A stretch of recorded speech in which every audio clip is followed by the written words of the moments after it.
All right, welcome to the program, The Desk on Global Television. Time for us to look at current affairs issues across the African continent and also on the global scale. My name is Anthony Momodi. Welcome you to today's edition on the 10th day of October 2024. And we've got some very interesting talking points. We'll be looking at the issue concerning the presidential debate in the U.S., where Trump rules out a second bout with Harris. Yes, that's Donald Trump ruling out a second U.S. presidential debate with rival Kamala Harris on Wednesday, hours after Fox News offered to host a candidate showdown later this month before election. Vice President locked in an excruciating close White House battle have faced off just once in September, and despite suggestions by multiple news outlets, it appears they will not meet again before the vote in November. So we'll be looking at why is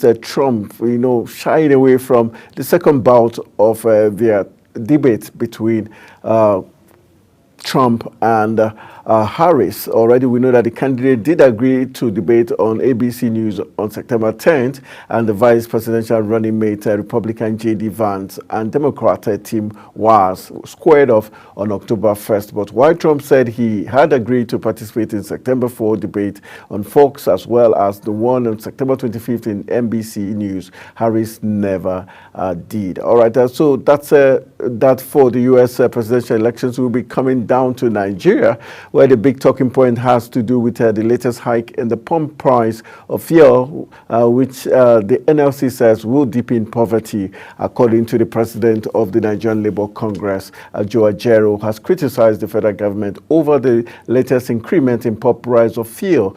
He challenged the government to go to the drawing board and present to Nigerians a blueprint for inclusive economic growth and national development instead of the spasmodic and Hosism and palliative policy. He also lamented that the latest wave of increase has grossly altered the calculations of Nigerians once again, at a time when they were reluctantly coming to terms with new realities. All right, that's from the NLC.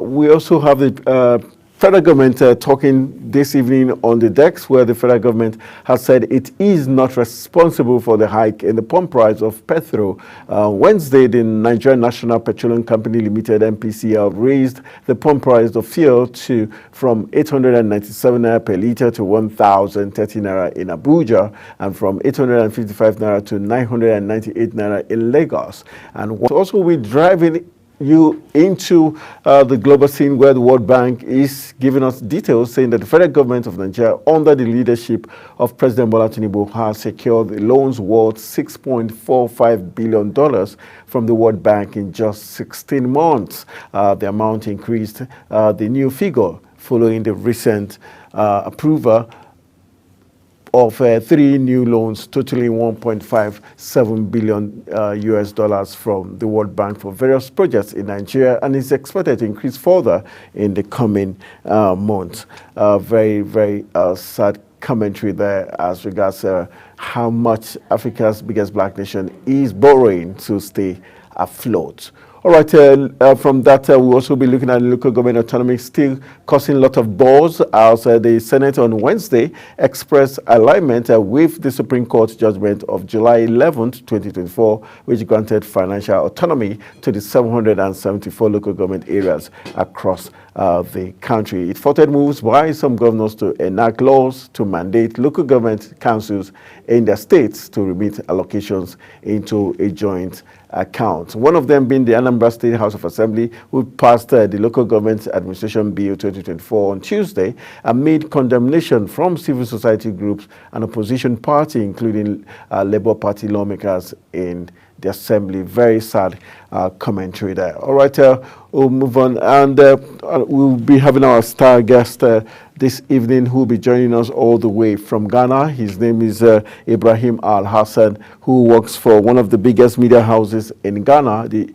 EIB network. He'll be helping us look at what's playing out in the West African region. We'll be focusing on Ghana and recent happenings in Ghana, and also the fact that ex-President Goodluck Jonathan is in Ghana currently, trying to, with the Committee of Elders Forum in Ghana ahead of the pre-elections coming up in Ghana. We'll also be taking a look at what's playing out in East Africa.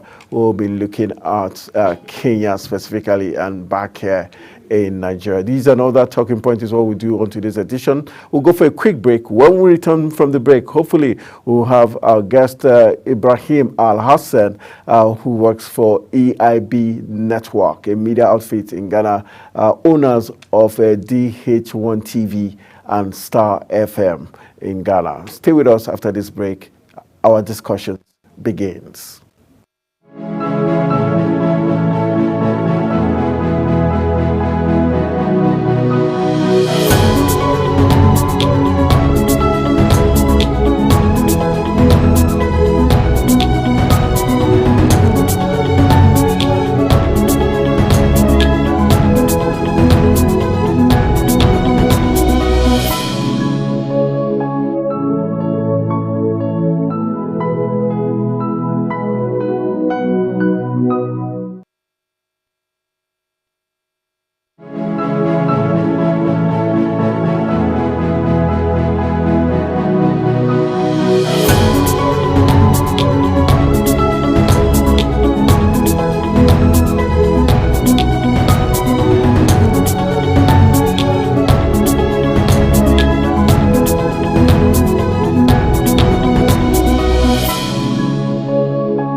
Biggest black nation, Nigeria. Who is being held accountable for this money? The eyes have it.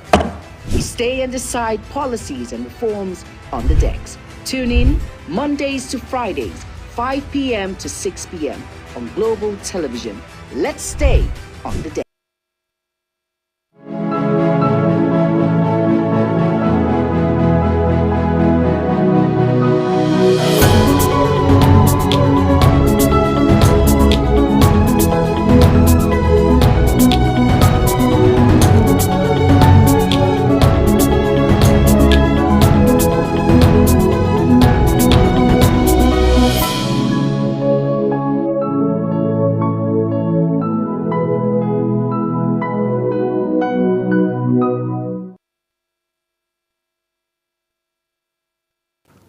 All right, welcome back from the break. It's now time for us to hit the discuss button. I want to say welcome to the program to Ibrahim Al Hassan from the EIB network in Accra, Ghana. Ibrahim, thank you for joining us on the program, The Desk.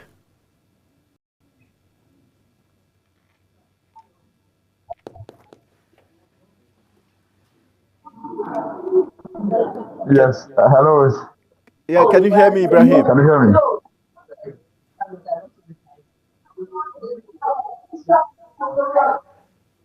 Yes, I can hear you now.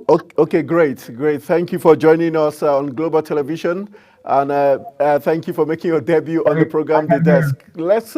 Let's look at our talking point. We're looking at West Africa in focus, and we're looking at the sustaining democracy amidst the socio-economic and security challenges facing the region as we focus on Ghana, Nigeria, and Kenya. Let's begin from Ghana, where you are.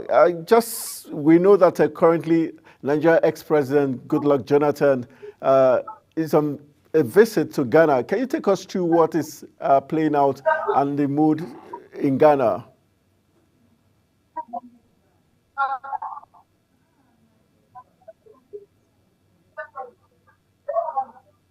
Well, so first of all, there's this group. It's a group that has been set up by ECOWAS.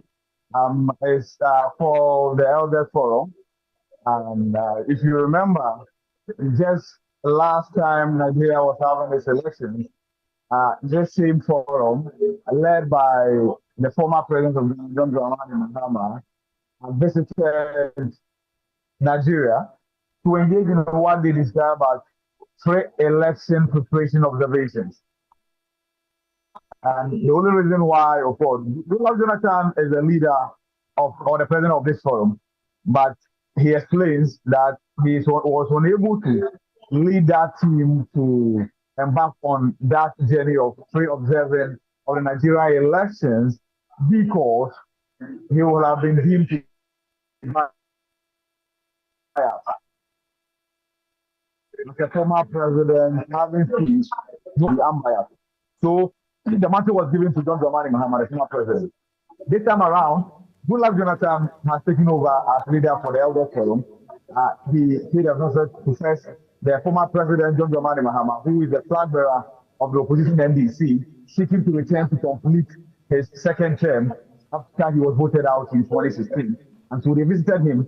The concern of the opposition in this country has just been one, mainly with the referee of the December 7th process, and that is the Electoral Commission. They argue that the commission has not been transparent relative to the compilation of the new voters register. Every 4 years, even though there might be an existing voters register, there are people who either turned 18 or had turned 18 during the previous registration, but for one reason or the other, they were unable to register. Such people are given the opportunity to get their names onto the electoral roll. After the process, there's an exhibition where voters are expected to go and find out whether their details have been captured accurately. Again, there's another window for voter transfer. So, for instance, I live here in Accra in a constituency called Ablekuma West. If come December 7th, I want to move my vote to a different constituency because that's where I will be, I'm allowed to do that. That's where the opposition raised issues about illegal transfer, some votes being transferred outside the lay-down process. There's been a little bit of back and forth. They called for a forensic audit of the voters register. After that, they've actually called for a forensic audit of the IT system of the Electoral Commission. It doesn't look like that's going to happen. The latest fight that opposition is waging still against the Electoral Commission is that even though the certified voters register is not ready, the Electoral Commission has announced that it will go ahead and print the ballot papers. Mind you, the ballot papers will be printed based on the number of the number of voters on the register. So if you are unable to conclusively and firmly say that this will be the number on the electoral roll, on what basis are you going to print the ballot papers? Sure. And so the opposition is still raising issues with this as well. Aside that, so these concerns were actually laid before Goodluck Jonathan, the former president, and then the president of the Elders Forum. Subsequently, the forum has met the NPP flag bearer and the vice president of this country, Dr. Mahmoud Bawumia. The Elders Forum, equally met the referee, Madam Jane Aduke Mensah, who is the chairperson of the Electoral Commission.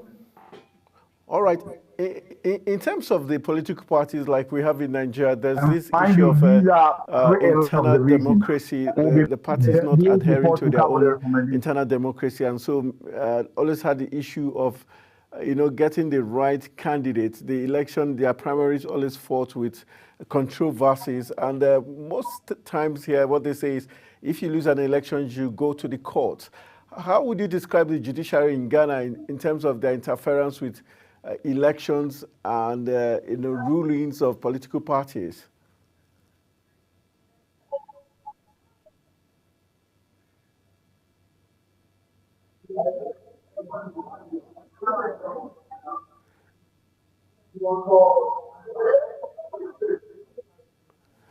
Ibrahim, can you hear me?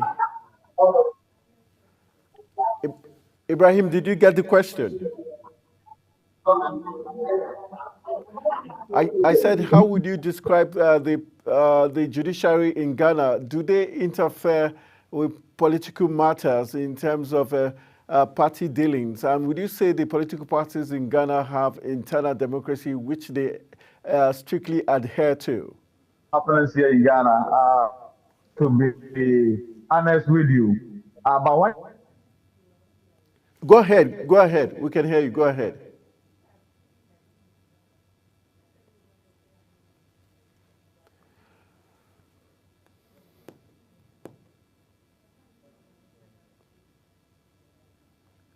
very democratic. When I say All right, go ahead. We can hear you.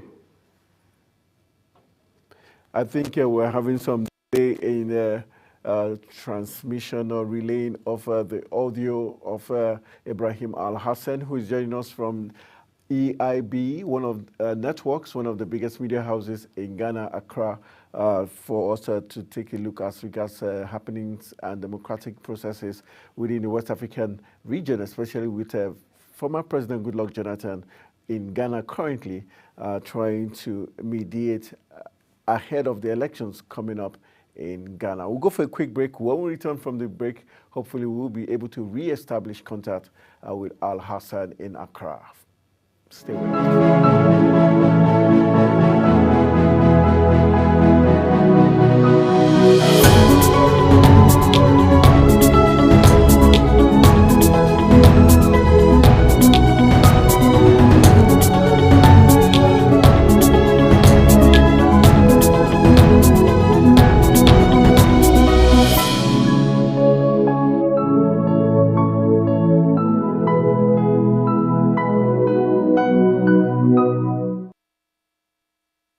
Is the desk on Global Television. Nigeria. Come join Anthony Momodu on television's most compelling and facts-finding talk live show. We are the Palestinians. Can we not we say are that the again? because that this country gets it right. who are these bandits? It's the Dex on Global Television, where we analyze and dissect storming issues and commentaries in the world's biggest black nation, Nigeria. Who is being held accountable for this money? The eyes have it. We stay and decide policies and reforms on the Dex. Tune in Mondays to Fridays, 5 p.m. to 6 p.m. on Global Television. Let's stay on the Dex.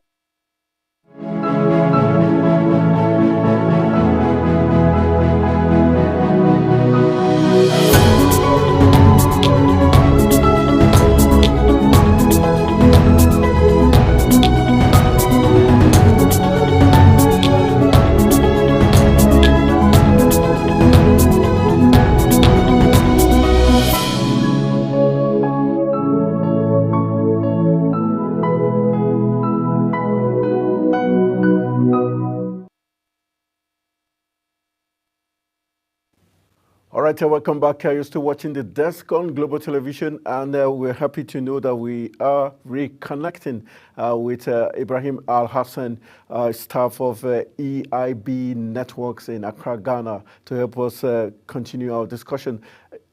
Ibrahim, thank you very much for holding on. My question was, how would you assess the judiciary in Ghana in terms of their participation or interference with politics in Ghana? Well, as I say here, they say that elections are won at the polling stations.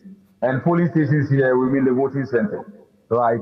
And that if after it's all said and done and the winner is pronounced or announced, you are allowed to head to court to challenge the processes if you feel hard done or you feel something untoward happened.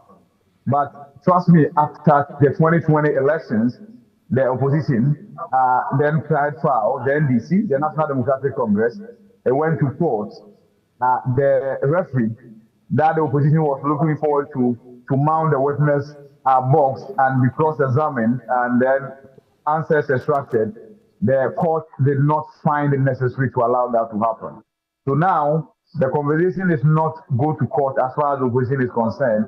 The opposition insists that no matter what happens, the solution will be found at the voting center. Nobody from the opposition will be heading to the Supreme Court or even the High Court in terms of parliamentary elections if there are any disputes.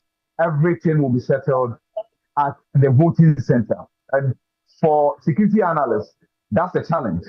That smacks of lack of confidence in the judicial system. And that could mean that we'll have people taking the laws into their own hands, which will be inimical to the progress of this country as far as the peace that the country is enjoying is concerned. But of course, you trust Ghanaians. These comments are made, but when the due day comes, temperatures will rise But at the end of the day, our cool heads will prevail. But suffice to say that if you monitor the temperature in this country going into December 7, which is about 2 months away, less than 2 months away, it's been heightened. And the security operatives, we have something we call an election task force led by the Inspector General of the Police, IGP. We have the military in there as well. We have the prisons officers. We have fire service. We have immigration, among other security services, who come together to form an umbrella body named as the Election Security Task Force, led by the IGP. They have assured that they are ready to deal with anybody who intends for making any trouble. So to answer you directly, down here, the opposition, which will usually have something to say about the outcome of the election, says it is not going to court. It will settle everything at the voting center. And that has gotten many people a bit apprehensive in this country.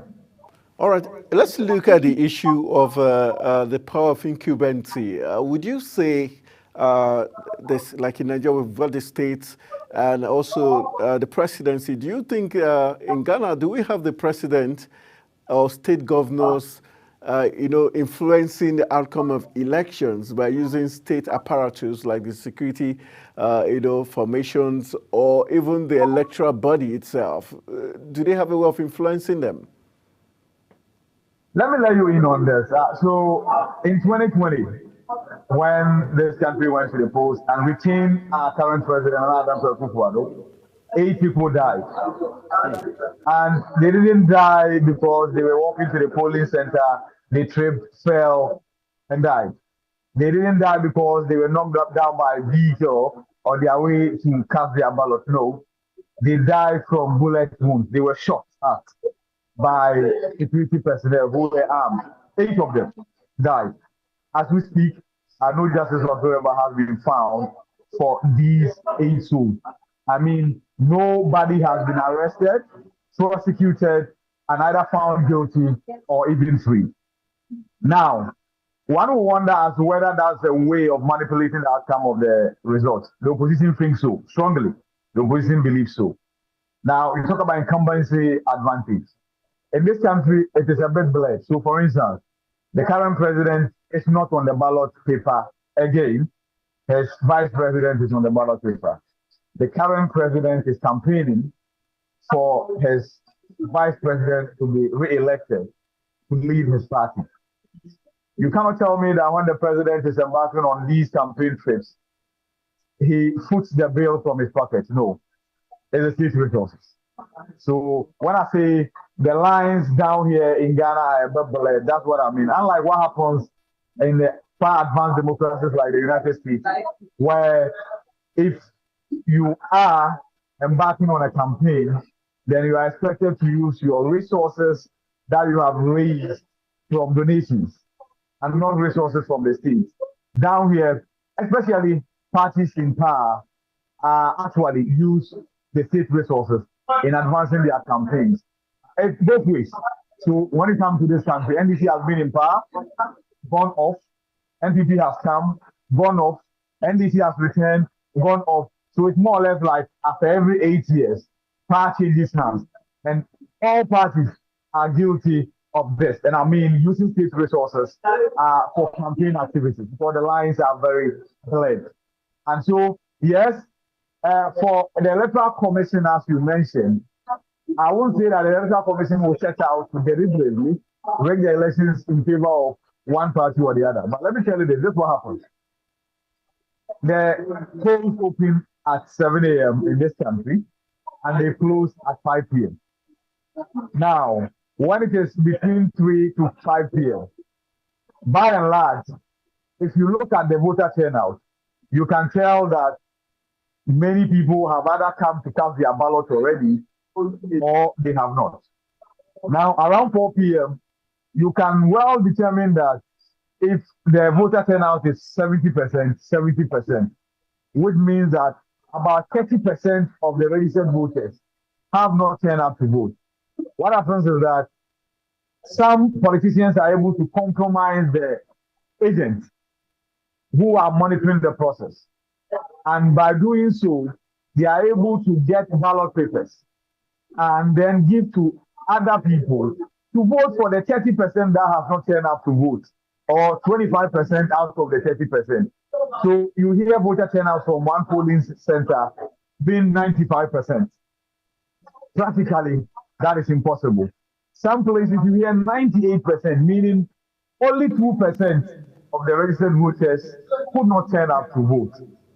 That is problematic. So that's where the region predominantly emerges from, where the monitors are compromised, the observers are compromised, and electoral ballot box papers are given to other people to vote on behalf of others. Because even though we have a biometric voters register, there are rooms for two forms of verifications: either electronic or biometric verification, which will require that you place your fingers on a biometric verification device for you to recognize and be registered as having voted, or manual verification, just by looking at your face and then the picture on your voter's ID card, and somebody manually taking your name that you have indeed gone through the verification process to vote. And that's where the challenge is. If it had been all biometric verification, then the rigging system I just painted to you will never take place. But that's the reality. Let's move on to East Africa. Let's look at what's playing out in Kenya. Before we return to Ghana to wrap it up, talking a little bit of Sporting angle, because I know the Black Stars will be in action. Yes, they are playing, and I don't know if you are hearing behind me. It's because a policing officer watching the game. Yeah. I know that. I know Ghanaians and Nigerians, they love football. Let's quickly run into Kenya before we come back to that. Kenya, the deputy president is being charged for corruption, but he says this is just a propaganda to hunt him out of office. What's your take as what is playing out in Kenya and the fact that we've seen this corruption and bad governance, the reason where we've got Mali, Burkina Faso, and Niger pull out of ECOWAS body because of poor governance and corruption. How do you see this affecting Kenya and the other African countries? Well, Kenya is a very interesting democracy. Very, very interesting democracy. Just the last elections that saw President Ruto come onto the scene, we had his own boss, Kenyatta, openly campaign against him. Nonetheless, he won. And then the youth decided to pour out on the street and then make the country ungovernable. Ruto had to dissolve his cabinet, had to take a number of drastic measures just to appease the agitating youth. And then now we are hearing that Ruto's vice president is being prosecuted for over allegations of corruption. Yes, I can understand why he's crying victimization, why he's trying witch hunting, right? But if there's anything that I think Kenyans can be very sure, is the fact that decisions in that country actually work.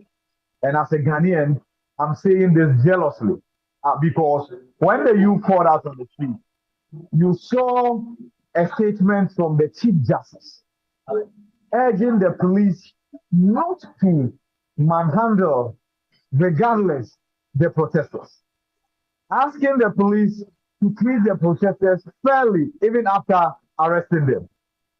In this country, 53 of our compatriots decided to pour out on the streets about 2 weeks ago to demonstrate against illegal mining. We call it galamsey here, where surface mining, young people decided to pollute our water bodies in search of gold. And so when you come into this country, every water body in this country has been polluted. The color has become brownish because the youth are searching for gold on water bodies, beside water bodies, and even on land, they are using water to wash the soil in search of the gold, which goes back to pollute our river bodies. They decided to demonstrate Of course, there were excesses. Party paraphernalia of the governing party were banned. Some billboards were defaced. They were arrested, 53 of them. They were actually thrown into jail. They were remanded for 2 weeks. Even though in this country, when you even commit murder, the judge is allowed the discretion of giving you bail whilst your prosecution or your trial is on the way. Our case was different. So to have the Chief Justice of Kenya issue a statement forcing the police to know how to handle the protesters, to me, gladdens my heart. And that's what convinces me that there's rule of law in Kenya. So the Vice President, I'm very sure, will have his day before a judge, and the determination will be made as to whether he's guilty or not. But I can tell you that this will never happen in my country, Ghana, where a sitting Vice President is going to be prosecuted. No, it will never happen.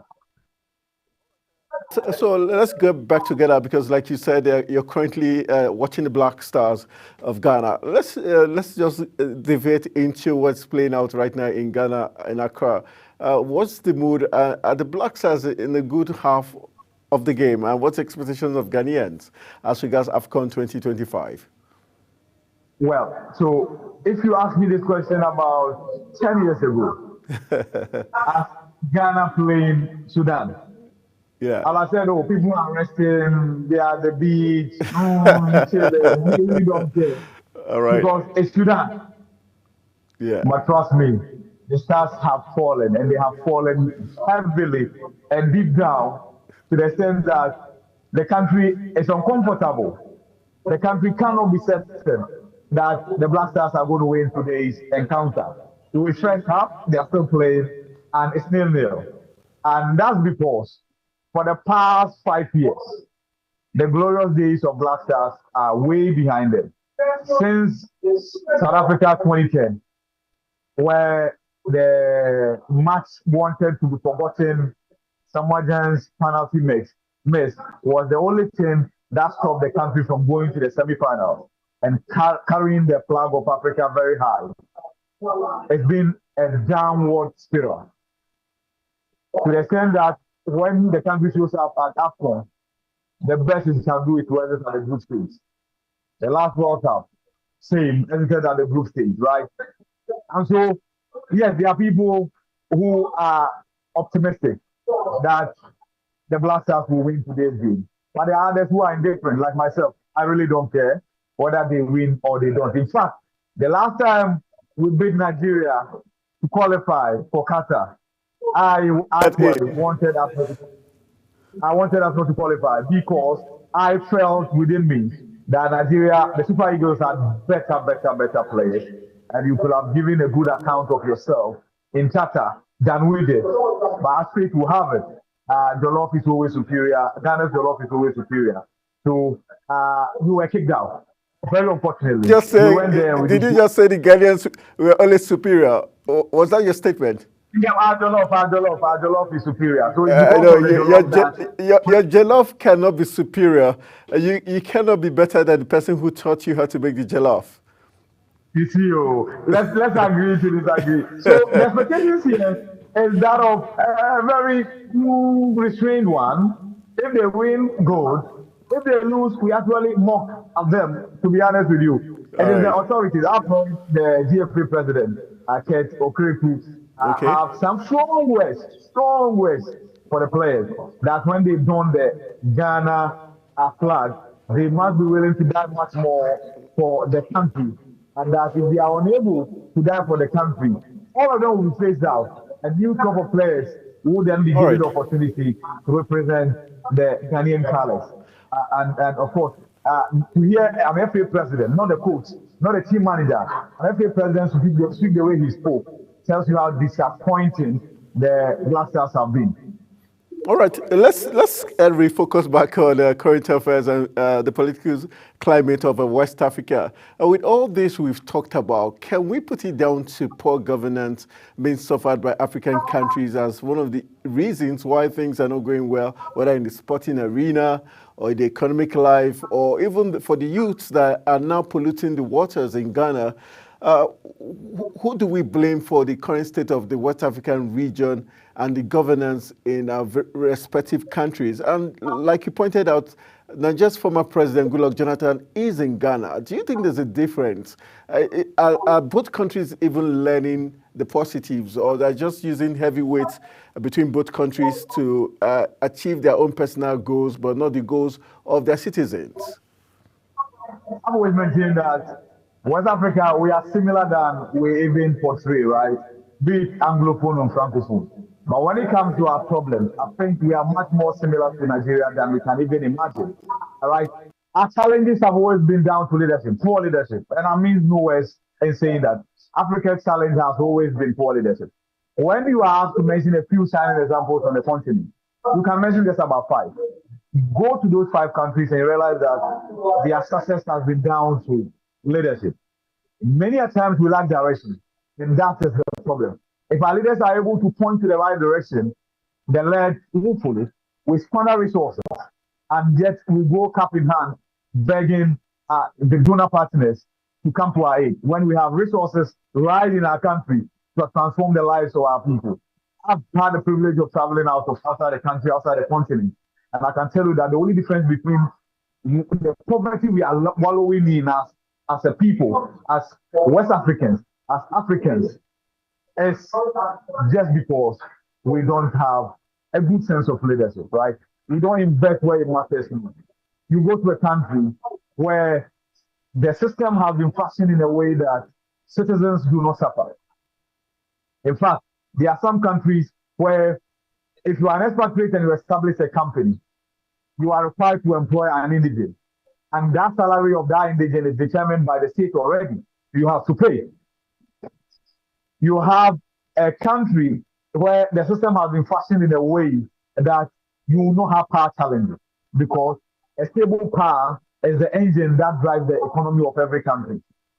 You have a system which makes housing a necessity, because sleeping off is not an option.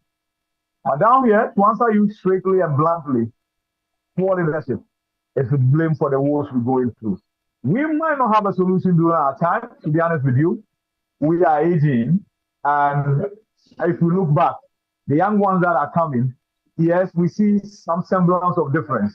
But you see, our leaders come from us.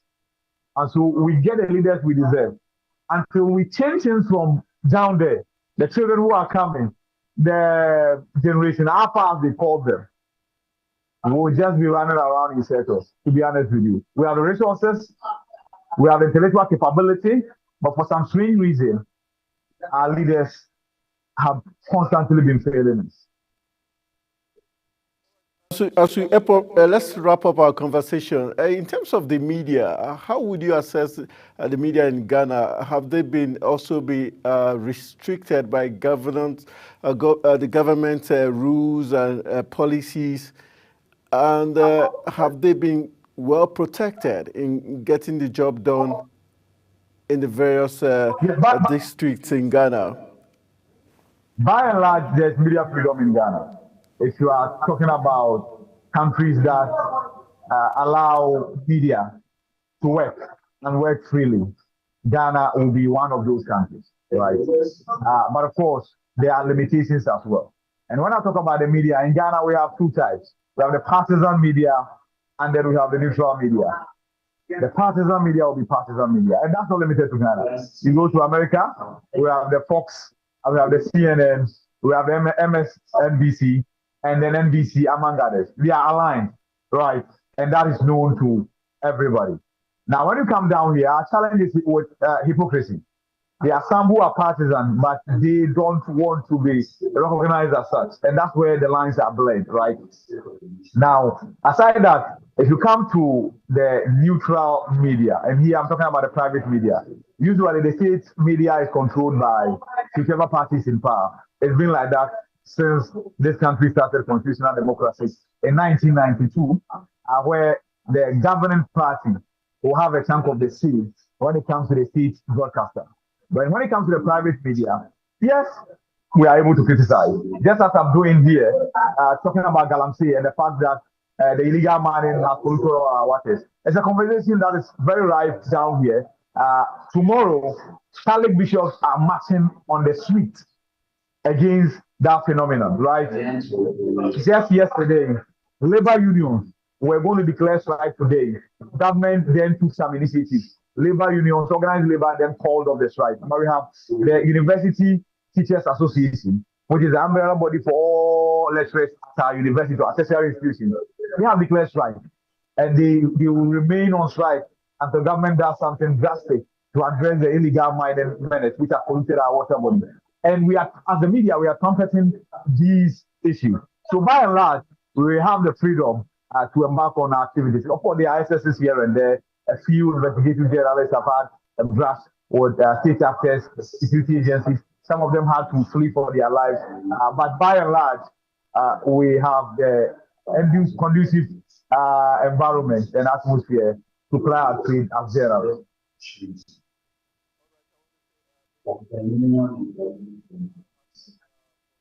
One job helping us looking at issues playing out in Ghana's political scene and also Kenya, and also taking us to the Black Stars of Ghana who are in battle with the Sudanese team yet to score. We wish the Black Stars of Ghana the very best in their battle for AFCON 2025. And I want to say big thank you to EIB Networks, one of the biggest media houses in Accra, Ghana, for helping us join us on the program, The Desk on Global Television. Thank you very much, Al Hassan. You're most welcome, my brother. All right, that's how we call it a wrap on that discourse with Ibrahim Al Hassan, who joined us from EIB Networks in Ghana, one of the biggest media houses in Ghana. They are the owners of Star FM and DH1 TV in Accra, Ghana. We'll go for a quick break. When we return from the break, we'll just give you some 2 news items, then we'll be wrapping up the program. Stay with us.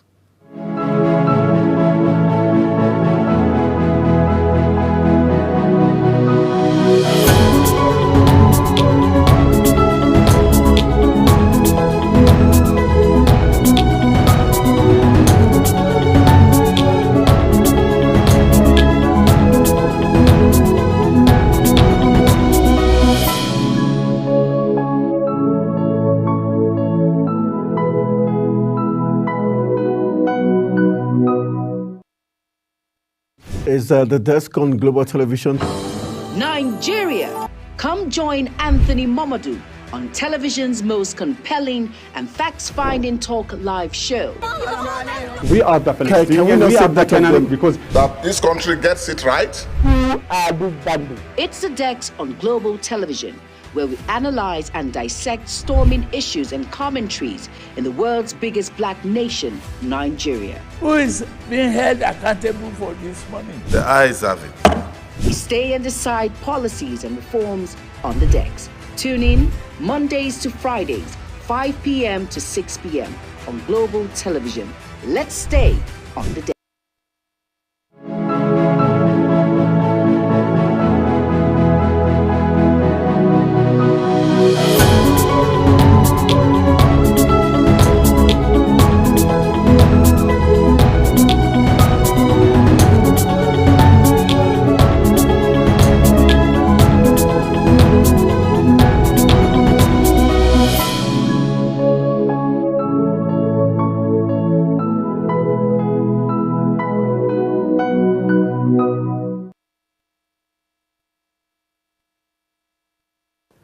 All right, welcome back from that break. You're still watching The Desk on Global Television. Big thank you to Al Hassan, Ibrahim Al Hassan of the EIB Network, owners of DH1 TV and Star FM in Ghana, Accra, for helping us look at a very interesting talking point. Just to give you some updates before we call it a wrap on today's edition, just to let you know that the clash between the legal teams of the People's Democratic Party, PDP, and the All Progressive Congress, APC, the Independent National Electoral Commission office in Benin on Wednesday stalled the inspection of the electoral materials used during the September 21st governorship poll in the state. The PDP legal team insisted that the inspection should commence with the biometric voter accreditation system, while the APC Council maintained that the inspection should start with the voter register in accordance with a court order obtained by the PDP at the tribunal. Following the statement, the PDP legal team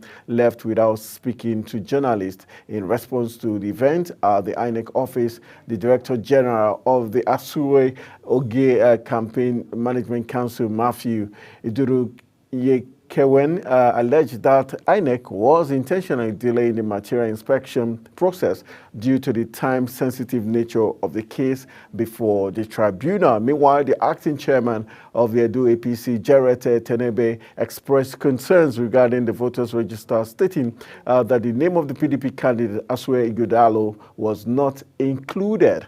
At the INEC office, APC members gathered outside the building playing songs and praising the winner of the election, in the person of Senator Monday Okpeholo. Meanwhile, the PDP supporters congregated at the Ramat Park to avoid the clash, and police were stationed around the office. A red tape was also used to barricade the building, restricting access to those with business in the office. So hopefully tomorrow on Global Morning, we might just get someone from Edo State to give us a clearer and more picture as regards what's playing out in Edo State between the two contending parties, the All Progressive Congress and the People's Democratic Party. That's how we call it a wrap on today's edition of the program, The Desk. I am Anthony Momodu.